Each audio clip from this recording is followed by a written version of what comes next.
puedo entrar a ley de bancarrota por el flujo de caja y los problemas que me va a generar. ¿Qué va a generar? No tengo plata para operar, me voy a seguir endeudando, me toca endeudarme a lo que me cobren los bancos, entonces el endeudamiento va a subir, el efecto de intereses va a subir, en fin, una serie de consecuencias gravísimas. Bueno, partiendo del flujo de caja es el elemento más importante para la evaluación de un proyecto. Les mencionaba, ahí tengo todos los flujos positivos y negativos del proyecto y tengo en cuenta efectos como la cartera, que es fundamental. Entonces, partiendo del flujo de caja, calculamos dos indicadores que nos van a permitir, entre otros, digamos que no son los únicos, pero entre otros, van a permitir calcular el valor presente neto, que es el primero. Y aquí van a tener por qué vemos ese ladrillo del valor futuro y el valor presente. Simple. Este es un flujo de caja. Tengo flujos negativos y positivos a lo largo del tiempo. Año 1, inversiones, año 1, año 2, año 3, año 4, año el que sea, ¿cierto? Flujos negativos y positivos. ¿Qué es el valor presente neto? Tomar ese flujo de caja y traerlo a hoy. Traigo toda esa plata hoy. ¿A qué me la traigo? A mi tasa de oportunidad. Lo que yo estoy esperando, por lo menos. Que me rente. Es una fórmula ahí medio compleja. Excel lo hace con la VPN, es muy sencillo. Y eso me va a dar un número. ¿Qué permite? Desde el punto de vista teórico, me muestra si estoy maximizando o no la inversión, si estoy generando valor. Aquí lo que les mencionaba, la tasa a la que descuento esta tasa de interés, es la tasa de oportunidad que yo escojo, que yo calculo, que yo espero. ¿Qué pasa? Cuando el valor presente neto es superior a 0, quiere decir que el proyecto me está rentando por encima de lo que yo espero en mi tasa de oportunidad. O sea, un valor presente neto positivo quiere decir que es un proyecto factible. Entre mayor sea, mucho mejor. Entre más cerca esté a 0, quiere decir que tengo mucho mayor riesgo de invertir en ese proyecto y cualquier cambio me puede mandar a ese flujo de caja, a ese valor presente neto positivo, me puede mandar a la otra. Entonces, depende del riesgo. Era eso, si el valor presente neto es mayor a 0, trayendo los flujos a una tasa de oportunidad, entonces se debe aceptar desde el punto de vista valor presente neto. La tasa interna de retorno es lo que realmente me está rentando el proyecto, la rentabilidad real sobre lo que yo estoy invirtiendo. Hay una cosa ahí medio compleja y es que cuando el valor presente neto es 0, entonces esa tasa a la cual desconté, esa es la tasa interna de retorno. Eso es lo que muestra este gráfico. Aquí lo que vemos son valores presentes netos. En la medida en la que yo aumento mi tasa de oportunidad, el valor presente neto va a ser menor. Soy más si le exijo más al proyecto. Donde cortan la tasa de oportunidad, que es la tasa de descuento, con el valor presente neto 0, esa es la tasa interna de retorno. Pero Excel también lo calcula, de la fórmula aquí puedo saber cuál es la tasa interna.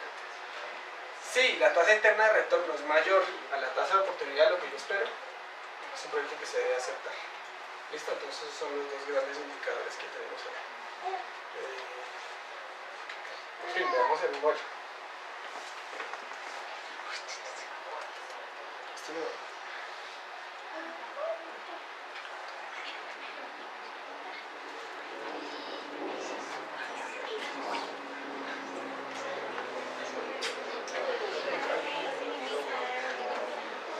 Bueno, este es un proyecto un análisis de evaluación que no se ve nada, que se le hizo a Altranza. Esto es un modelaje financiero que se hizo para ellos. Lo que ustedes ven aquí en los inputs son variables de carácter macro que se pueden variar. ¿A cuántos años quiero evaluar el proyecto? Aquí hay diversas opciones. Yo puedo variar a 5, a 4, a 3, a 2, entonces ahí es donde yo les mencionaba. Yo puedo incluso definir cuál es el mínimo plazo al cual mi proyecto es factible y es rentable desde el punto de vista económico. Empiezo a hacer análisis de riesgo. Otro parámetro, el tema de la cartera. Este tema, como les mencionaba, es fundamental. Aquí se les desarrolló para que ellos escogieran si tienen una cartera de contado, 30, 60, 90. En la medida en la que la cartera aumenta, obviamente yo tengo que poner un dinero que cuesta y eso va a afectar sobre el análisis del proyecto. El valor del salvamento de los equipos, en cuánto van a valer, en cuánto los voy a vender al final del proyecto. La estructura de capital, cuánto de esa inversión va a salir de mi dinero y cuánto voy a salir a buscar con una entidad financiera y cuando busco con una entidad financiera cuánto me va a costar, cuáles son los intereses. Lo que financiero de ese momento. Este tema igual que no lo voy a tener. Este tema CAPEX, el concepto CAPEX no es más que, digamos que uno se puede llegar a complicar por el CAPEX, no es más que la inversión sobre activos productivos que yo hago. Entonces lo que veíamos en vez de que es inversiones, debería ser eso, lo que se llama desde el punto de vista económico CAPEX, lo que invierto. En este caso la inversión que ellos tenían que hacer era de 7.300 millones de pesos en los vehículos que iban a comprar. Acá lo que traemos son los resultados del punto de vista del estado financiero, estado de resultados o PIG, margen bruto, EBITDA, margen operativo, margen neto de impuestos y margen neto, ya lo explicamos. Y desde la flujo de caja, TIR y valor presente neto. ¿Cómo se desarrolló esto? Primero, las variables macro de las cuales hablamos. Tenemos variables macro para 5 años. Índice de precios al consumidor, el spread no es más que un colchón que yo le doy. Se denomina spread, pero es un colchón que yo le doy. Entonces, yo sé que el IPC se va a comportar y que va a estar incrementando el 3.7%, pero como hay un riesgo, entonces yo no involucro ese 3.7% específico, sino que le doy un spread, un colchón, que es del 1.2, entonces mis costos van a crecer no al 3.7, sino al 5, estoy siendo más exigente con el proyecto. Bien, entonces impuestos de renta, en fin. Proyectamos en todos los meses cada una de esas variables y eso me va a incidir en los estados financieros.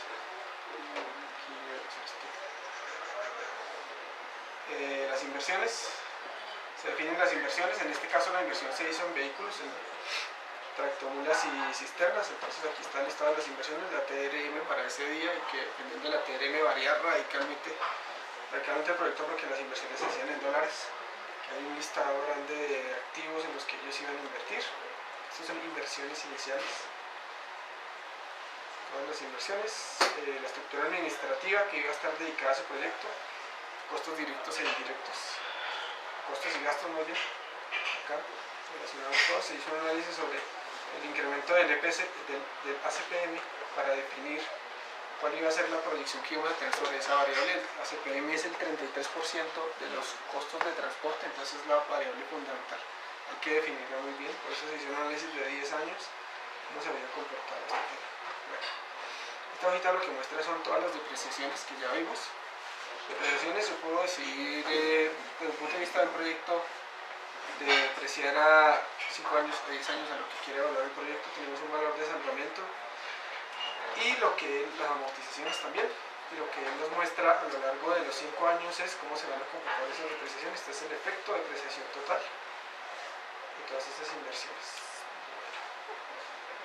El pago de la deuda de acuerdo a la estructura de capital, esto también lo vimos, de acuerdo a la estructura de capital, en este caso ellos iban a financiar el 80% de la inversión que correspondía a 5.900 millones, o sea que el capital era alrededor de 2.000 millones, con una tasa, ellos también tenían tasas preferenciales, obviamente por ser el grupo valórico, tasas preferenciales sobre el valor de la deuda, entonces con eso calculaban lo que hicimos, interés, amortización, conceptos, y calculamos la deuda a lo largo de todo el proyecto.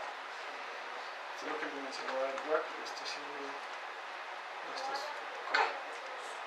un tema ahí medio científico. Bueno, proyectamos balances, como lo veíamos hace un momento, pasivos, activos, patrimonio, todo se proyectó a los 5 años cómo se iba a comportar.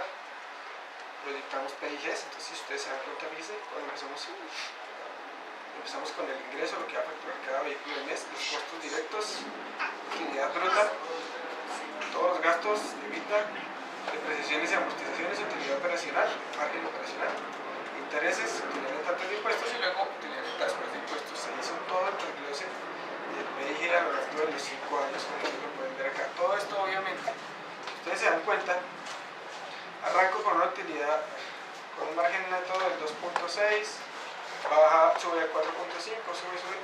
Si ustedes se dan cuenta, todos los meses los resultados son diferentes. ¿Por qué? Por las variables de proyección. Estoy proyectando.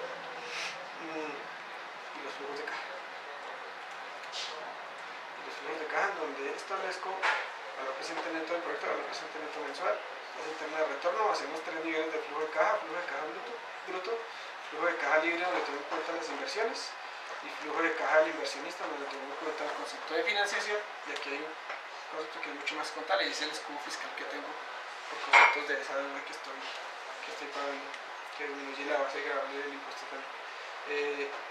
Digamos que eso es a grandísimos rasgos. Generamos algunos indicadores de liquidez, endeudamiento, rotaciones de activo, indicadores de rentabilidad para cada mes, generación de valor, cada uno de los meses del proyecto, todos los meses, para ver cómo se iba a comportar.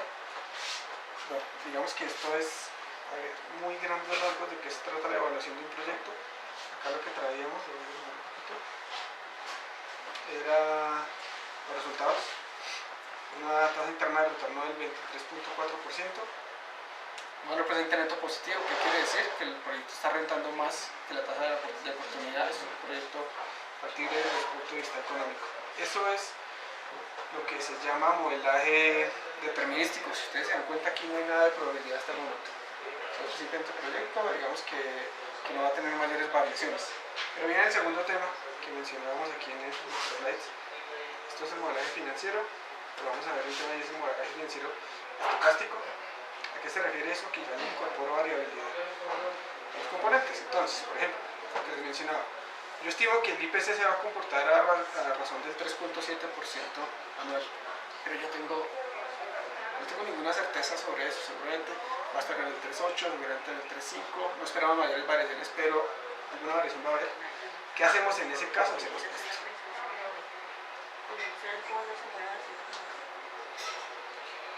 Con la herramienta AddRisk, lo que hacemos es que sobre cada una de estas variables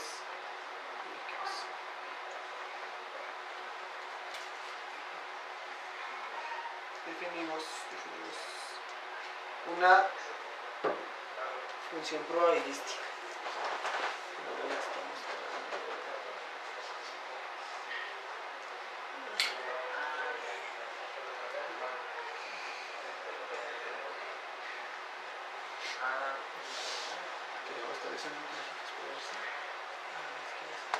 Segundo voy a practicar para mostrarles.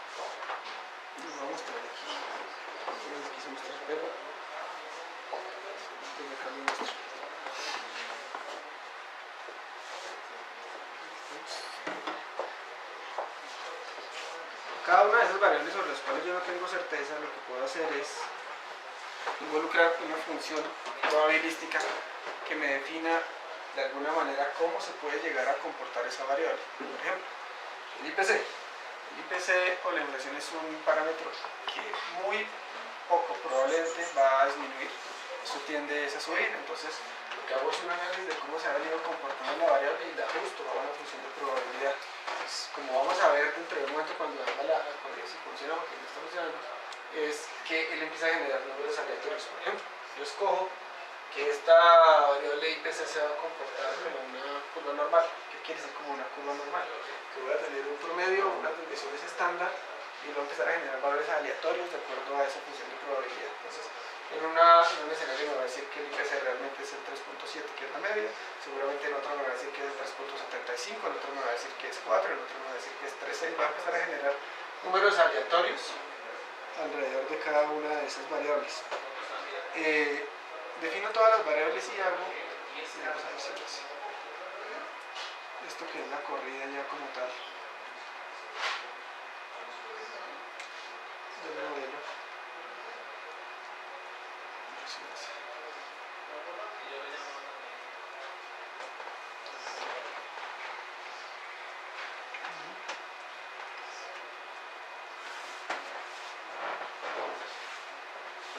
Y esto es lo que voy a empezar a hacer. De acuerdo a todas las variables que yo definí como estocásticas o como probabilísticas, él va a empezar a generar una serie de iteraciones que yo definí en 1000 iteraciones. Va a empezar a variar cada uno de esos parámetros y me va a mostrar los resultados en términos de las variables que yo escoja. Como variable variables críticas de decisión, en este caso es la tasa interna de retorno. A ver si lo hace. Ahí está pensando.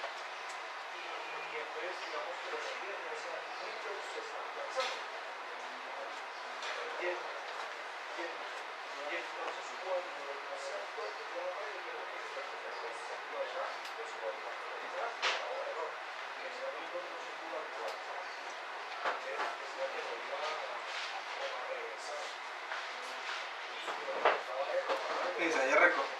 Entonces él me va mostrando las iteraciones. Esto es la tasa interna de retorno y voy viendo cada una de las iteraciones que él está haciendo sobre el modelo, variando todos los parámetros que yo definí de acuerdo a las distribuciones que yo definí. Si ustedes se dan cuenta, él va tomando ya una forma después de las 500 iteraciones. ¿Eso por qué? Porque una variable, entre más datos tiene, realmente tiende a una curva normal, que es lo que él nos va a mostrar. La tasa interna de retorno al final tiende a una curva normal. Aquí terminó ya las 1000 iteraciones y nos muestra unos resultados bastante interesantes. El nivel de confiabilidad que le definía el modelo es del 90%, o sea que el 90%, yo tenga la confianza de que lo que él me está arrojando esté dentro del 90% de las posibilidades. ¿Qué me dice? ¿Se alcanza a ver? Sí. ¿Qué me dice? Entonces, él me dice, mire, acá dice el 90, dice 90, el 90%, entre el 90% de las posibilidades, usted tiene el 90%, que su tasa interna de retorno esté entre el 27.6% y el 55.6%. ¿Qué quiere decir? Vamos a irnos a... Eso quiere decir que usted tiene una probabilidad del 5% que la tasa interna de retorno de este proyecto esté por debajo del 27.6%. ¿Qué quiere decir? Es un riesgo muy bajo. Incluso podemos correr esto acá. Vámonos a 0. Es por acá. Yo tengo la probabilidad del 0.1% que la tasa interna de retorno de este proyecto sea negativa. El margen de riesgo, muy poco. Realmente es muy poco.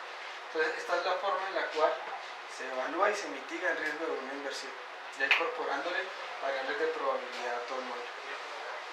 Bien, esto lo mostré muy rápido, pero digamos que lo hacemos a través de una herramienta que se denomina RISC sobre el modelo Excel. La primera parte es que se genera el modelo Excel, luego se incorpora variabilidad y se empiezan a hacer este tipo de análisis. ¿Las funciones de RISC están en cualquier Excel? No, hay que tener el complemento. Hay que complemento. Es un complemento. Bien, entonces esa es la forma.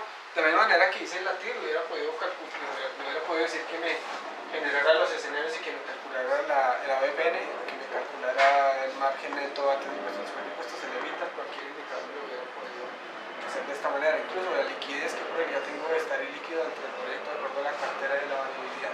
Yo puedo decirle a él en el concepto cartera que me la varíe entre 30 y 60 días o entre 60 y 90 y puedo identificar cuál es la probabilidad de que caiga en liquidez dentro del proyecto. Se puede hacer acá.